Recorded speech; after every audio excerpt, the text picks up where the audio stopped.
Assalamualaikum warahmatullahi wabarakatuh. Alhamdulillah, Pak Ustadz, saya bisa bersilaturahim secara langsung. Ini ada yang mengganjal di hati saya, Pak. Saya mau bertanya tentang bagaimana ini saya sudah dari kecil mempelajari ilmu keislaman, bahkan sampai sekarang. Tapi ini sangat sulit sekali kita untuk melaksanakan kebaikan. Dan kalau untuk melaksanakan keburukan, kok dengan mudah itu? Ini ada apa gitu? Ini di mana tentang letak kesalahannya dan harus bagaimana cara membenahinya? Nah, itu mungkin Ustaz. Waalaikumsalam warahmatullahi wabarakatuh.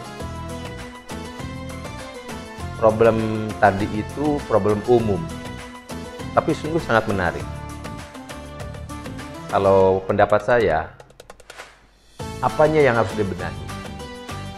Barangkali kita harus berani merekonstruksi syahadat kita. Asyhadu an la ilaha illallah wa asyhadu anna Muhammadar Rasulullah.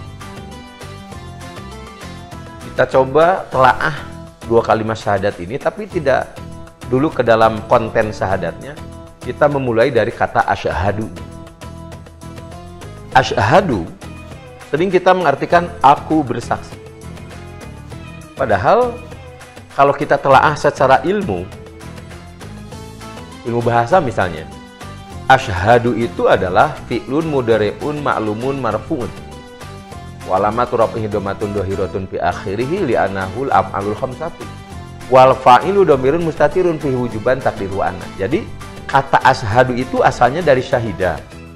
Kemudian ditasrif jadi yashhadu, diqiyas karena ada fa'ilnya ana jadi asyhadu. Jadi ketika kita berkata asyhadu itu ada ana dan syahida. Asyhadu itu kalau kita urai ana dan syahida dalam bentuk fi'il mudhari. Ana artinya saya, syahida. Nah ini syahida itu sering kita artikan bersaksi. Padahal tidak hanya bersaksi. Syahidah itu bisa kita artikan syahadah, bisa artikan musyahadah, bisa kita artikan hulfah, bimana qasam yang artinya sumpah. Dari sini kita bisa mengambil sebuah kesimpulan awal bahwa asyhadu berarti saya syahadah, saya musyahadah, dan saya hulfah atau saya bersumpah. Syahadah itu apa? Syahadah itu menyaksikan dengan mata. Musyahadah apa? Menyaksikan juga, cuma dengan hati. Pertanyaannya, kalau asyhadu an la ilaha illallah, kemudian kita artikan asyhadu itu dengan syahadah musyahadah, berarti aku melihat dengan mata, aku melihat dengan hati bahwa tidak ada yang wajib disembah kecuali Allah. Tidak ada Tuhan kecuali Allah. Nah, bisakah Allah dilihat dengan mata? Bisa. Bagaimana cara melihat Allah dengan mata? Nah ini, kita umpamakan ada di depan kamar, pas di bawah daun pintu ada dua sendal. Sendal jenis untuk laki-laki dan sendal jenis untuk perempuan. Lalu ketika kita lewat, kita tanya apakah di dalam kamar ada orang? Pasti jawabannya ada. Berapa orang? Dua orang. Laki-laki saja atau perempuan saja? Laki-laki dan perempuan. Nah, lalu kenapa kita bisa menyimpulkan bahwa di dalam kamar ada dua orang, pasangan laki-laki dan perempuan? Padahal kita belum pernah melihat ke dalam kamar. Nah, itu karena kita melihat sendalnya. Nah, seperti ini melihat Allah. Datang matahari dari timur, kemudian terbenam ke barat. Besoknya datang lagi matahari dari timur, kemudian terbenam ke barat lagi, kemudian lusanya datang lagi dari timur, kemudian terbenam lagi ke barat. Nah, kita suka sensitif kalau melihat dua sendal itu, sehingga kita bisa memutuskan bahwa di dalam kamar ada dua pasang laki-laki dan perempuan, karena kita melihat sendalnya, sendal laki-laki dan sendal perempuan, sehingga kita berkesimpulan, meski kita tidak melihat ke dalam kamar itu, di dalam kamar pasti ada laki-laki dan perempuan. Tuh ada sendalnya. Tapi kenapa kita tidak pernah sensitif ketika kita melihat matahari dari ufuk timur kemudian terbenam ke ufuk barat?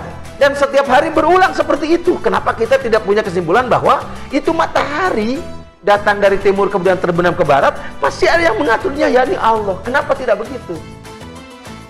Nah, kalau kita sudah bisa seperti itu namanya syahadah dan musyahadah.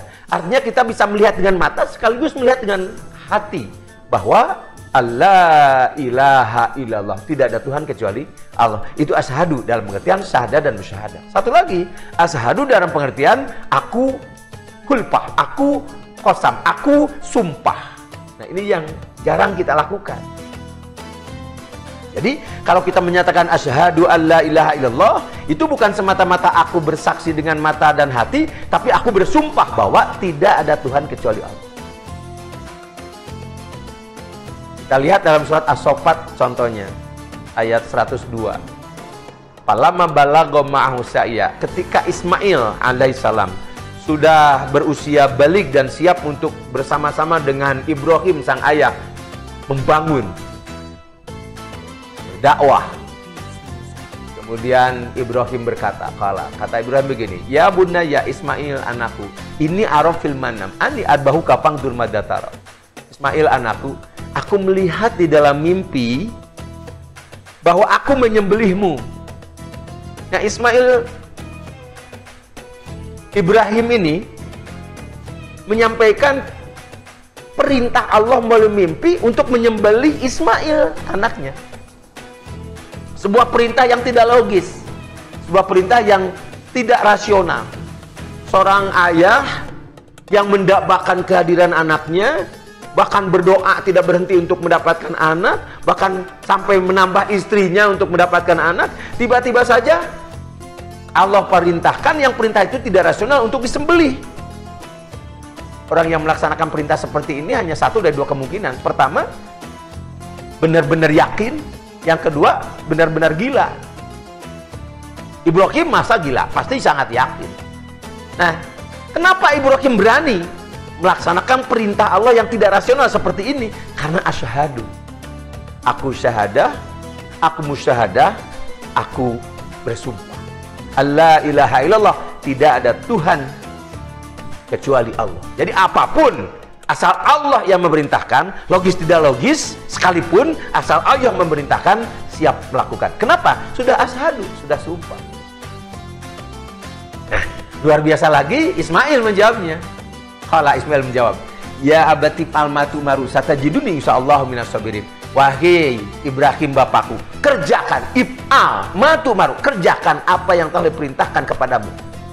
Satajiduni insyaallah minas sabirin, niscaya engkau akan mendapati aku masuk kelompok orang yang bersabar. Coba, Ismail punya nyawa itu hanya satu, tidak punya nyawa serep,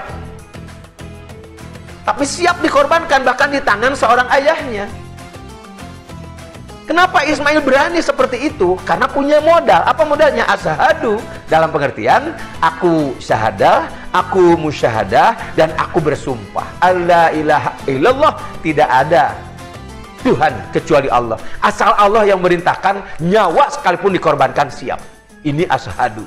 Jadi kalau kita sangat sulit melakukan kebaikan sementara mudah melakukan keburukan, ya menurut saya yang harus dibenahi, yang harus direkonstruksi adalah syahadatnya, yakni asyhadunya. Asyhadunya harus dalam pengertian aku syahadah, aku musyahadah, dan aku hulpah, aku bersumpah alla ilaha illallah, tidak ada Tuhan kecuali Allah. Terima kasih. Assalamualaikum warahmatullahi wabarakatuh.